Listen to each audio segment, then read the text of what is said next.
Yo, what's up, Aluxers? Today we're diving deep into a book that's been making waves since it dropped in 2020, The Psychology of Money, Timeless Lessons on Wealth, Greed and Happiness by Morgan Housel. This isn't your typical finance book, trust me. Housel's not here to bore you with a bunch of math and charts. Nah, he's all about understanding the crazy ways people think and act when it comes to cold, hard cash. See, Housel knows that you can have all the financial knowledge in the world, but if you don't get how your own brain works, you're gonna make some seriously dumb moves with your money. That's why this book is so fire. It's like a deep dive into the psychology of wealth. Now, I know some of y'all might be thinking, why should I care about this stuff? I'm not some Wall Street hotshot. But hey, whether you're trying to stack your first mill or just trying to keep your head above water, understanding how money messes with your mind is key. It's not about getting rich quick. It's about making smart choices for the long haul. So today, we're going to break down 3 of the biggest lessons from Housel's book. These are the real gems, the insights that'll stick with you long after you've closed the cover. First up, we've got the idea that when it comes to financial decisions, your emotions are always going to trump cold, hard logic. You might think you're being all rational and stuff, but deep down, your feelings are pulling the strings. Next, we'll talk about how, if you want to survive in the money game, you got to have a thick safety net. It's not about taking crazy risks and praying for the best. It's about being smart and prepared for when things go sideways. And finally, we'll dive into how your past experiences with money shape how you deal with it today. Whether you grew up broke or born with a silver spoon, those early lessons stick with you, for better or worse. So sit tight, grab a notepad, and get ready to have your mind blown. The psychology of money is about to drop some serious knowledge on you. Let's kick things off with the first big insight from the book. When it comes to making financial decisions, your emotions are always going to be in the driver's seat, no matter how much you try to pretend otherwise. To really drive this point home, Housel hits us with the story of Harry Markowitz, the OG of modern portfolio theory. This dude was like the godfather of smart investing, coming up with all these complex mathematical models to help people figure out the perfect mix of investments to maximize their returns and minimize their risks. Markowitz's theories were groundbreaking, and they pretty much birthed the entire industry of quantitative finance. Before him, investing was seen as more of an art than a science. But Markowitz showed that by crunching the numbers, you could come up with an optimal portfolio for any given level of risk tolerance. So you'd think that a genius like Markowitz would have the most baller, carefully calculated investment portfolio himself, right? Wrong. When asked about his own investments, Markowitz straight up said, "I visualized my grief if the stock market went way up and I wasn't in it, or if it went way down and I was completely in it. So I split my contributions 50-50 between stocks and bonds." Whoa, hold up. The father of portfolio optimization himself was using a simple 50-50 split? What happened to all those fancy schmancy equations and models? The truth is, even for a brilliant mind like Markowitz, the emotional pain of potential loss or missed gains was too powerful to ignore. He knew that no matter what the math said, he needed an investment strategy that would let him sleep at night. And that's the key takeaway here, folks. You can have all the financial knowledge in the world, but if your investment strategy doesn't jive with your emotional wiring, you're gonna have a bad time. It's like Buffett says, if you can't sleep at night because of your investments, you've invested too much in the market. The Oracle of Omaha himself is willing to leave some potential returns on the table for the sake of his emotional well-being. That's how important it is. But here's the thing. It's not just about avoiding investments that stress you out. It's also about leaning into the ones that genuinely excite you. Think about it this way. If you're putting your hard-earned cash into something that bores you to tears, how likely are you to stick with it when the going gets tough? When the market takes a nosedive, are you really going to have the discipline to hold on if you never cared about the investment in the first place? On the flip side, if you're investing in something that lights your fire, something that aligns with your passions and values, you're way more likely to stay the course, even if the short-term returns aren't anything to write home about. You'll be more inclined to keep your money in the game because you believe in what you're backing. Housel gives the example of an investor who puts most of their dough in index funds, but also sets aside a little play money to buy individual stocks in companies they're stoked about. Maybe they're not expecting to beat the market with these picks, but the thrill of researching and choosing these stocks keeps them engaged with their investments in a way that an all-index portfolio never could. The point is, your investment strategy has to resonate with you on a gut level. It has to be something you can get behind, not just intellectually, but emotionally. Because when push comes to shove, it's your emotions that are going to dictate your behavior. So don't just chase returns or follow the herd. Take the time to figure out what really matters to you. What kind of investments make you feel good about your money and your future? That's the foundation of an investment approach you can stick with for the long haul. But wait, you might be thinking, what's the point of sticking with an investment strategy if it's not delivering outsized returns? Why bother staying the course if you're not getting rich quick? Well, my friend, that brings us to the second big lesson from the book. The real key to investment success isn't hitting home runs, it's staying in the game. See, here's the thing about investing. The longer you're in the market, the better your odds of coming out ahead. It's not about timing the market perfectly or always picking the hottest stocks. It's about consistency and persistence. Let's break it down with some cold, hard facts. Housel cites a study that looked at the probability of making money in the US stock market over various time frames. If you invested for just one day, it was basically a coin flip, a 50-50 shot of coming out ahead. But if you held on for a year, your odds of turning a profit jumped to 68%. And if you had the patience to let your money ride for a whole decade, your chances of success shot up to a whopping 88%. The lesson here is clear. Time is your secret weapon when it comes to investing. The longer your time horizon, the more the odds tilt in your favor. But here's the catch. You only get to take advantage of those juicy long-term gains if you actually stay invested. If you're constantly hopping in and out of the market, chasing the latest hot stock tip or bailing at the first sign of turbulence, you're short-circuiting your own success. That's why having an investment approach that you believe in, that aligns with your values and goals, is so crucial.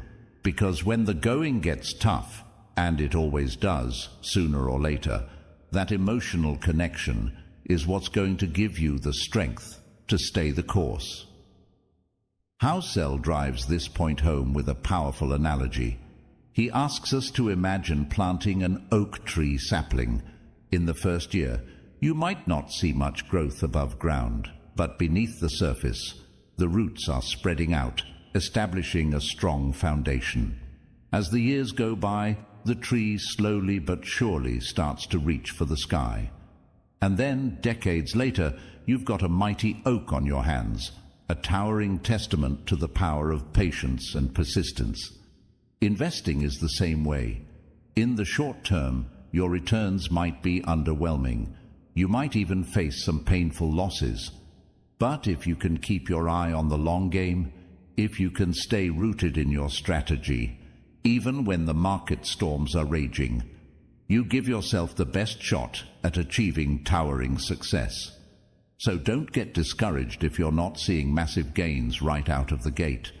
Don't let short-term volatility shake your resolve.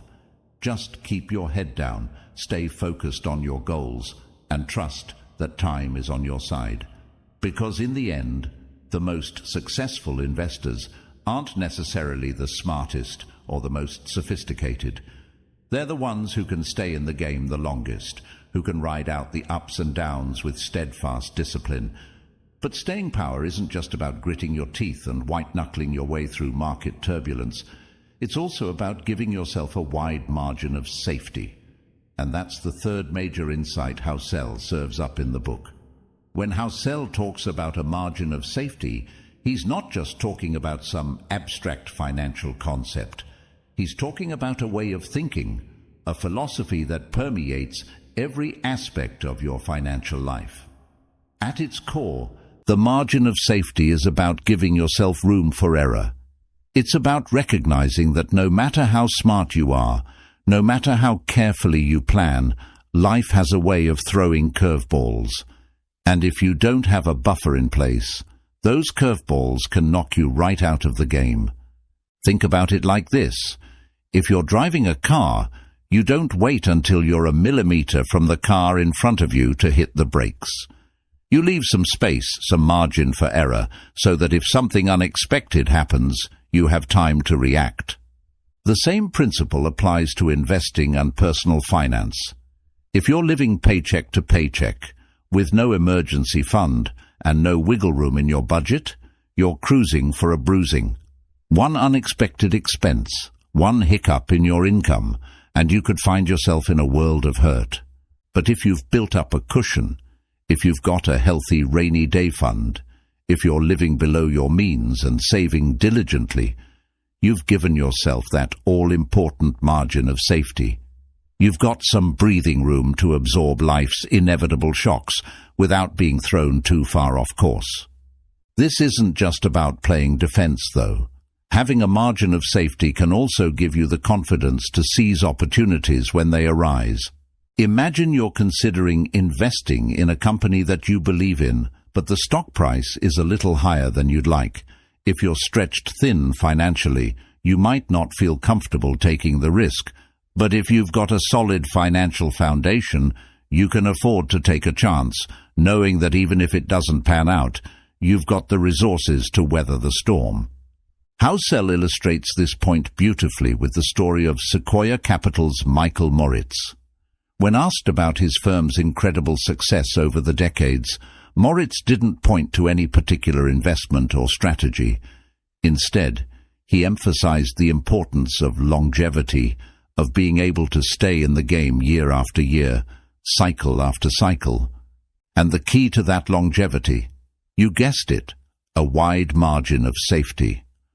Moritz explained that Sequoia has always been careful to avoid investments that could put the firm's survival at risk, even if they offered the potential for outsized returns.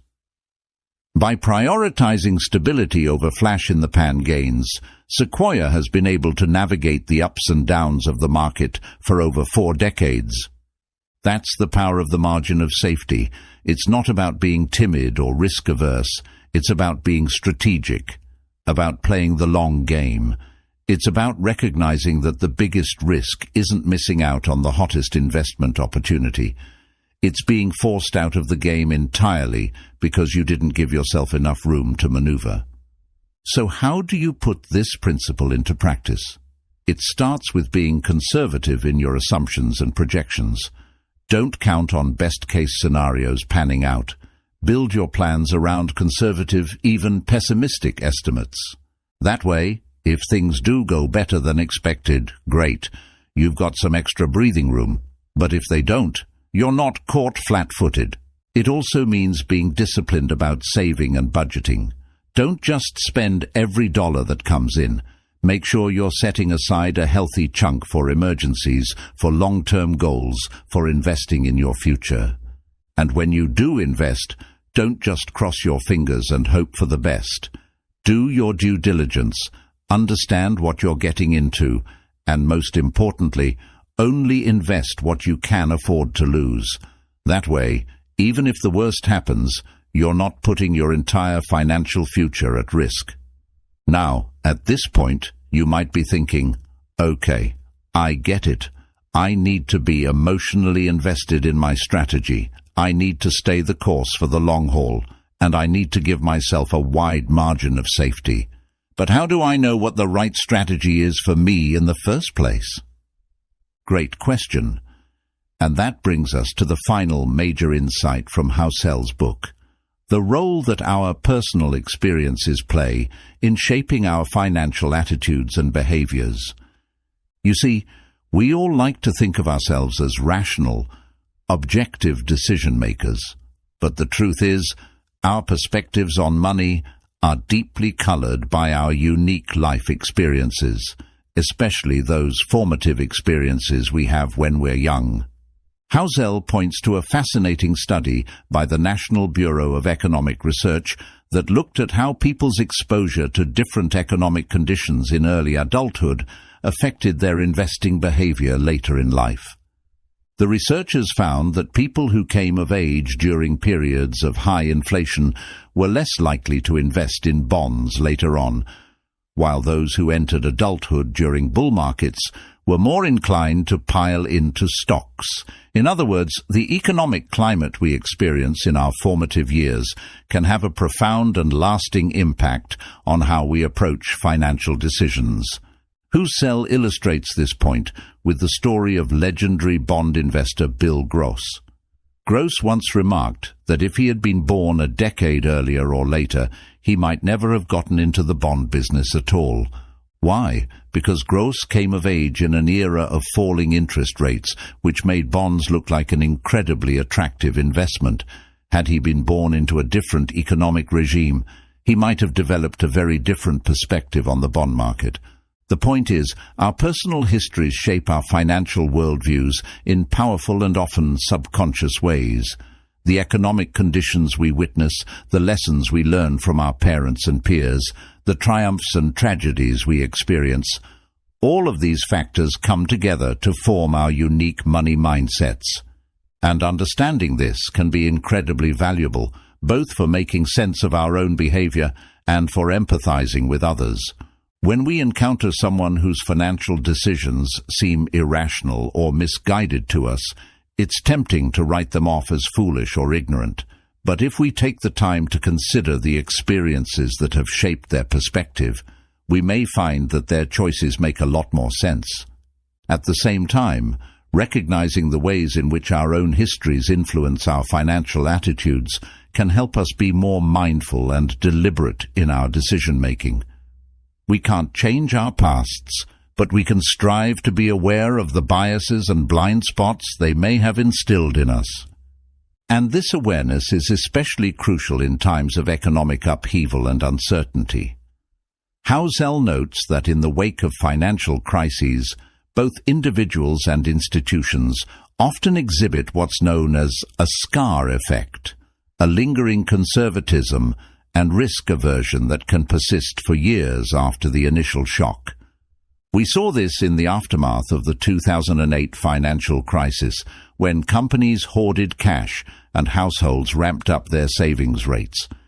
Even as the immediate danger passed, the psychological scars of the crisis continued to shape behavior for years to come. The same pattern has played out time and again throughout history, from the Great Depression to the dot-com bust to the Asian financial crisis of the late 1990s. In each case, the collective trauma of the event left a lasting imprint on the economic psyche, affecting everything from investment patterns to consumer spending to public policy. So what does this mean for us as individuals trying to navigate an uncertain world? It means that we need to be attuned to the ways in which our experiences and the experiences of those around us are shaping our responses to economic conditions. It means being patient and empathetic with ourselves and others as we work through the emotional fallout of financial shocks.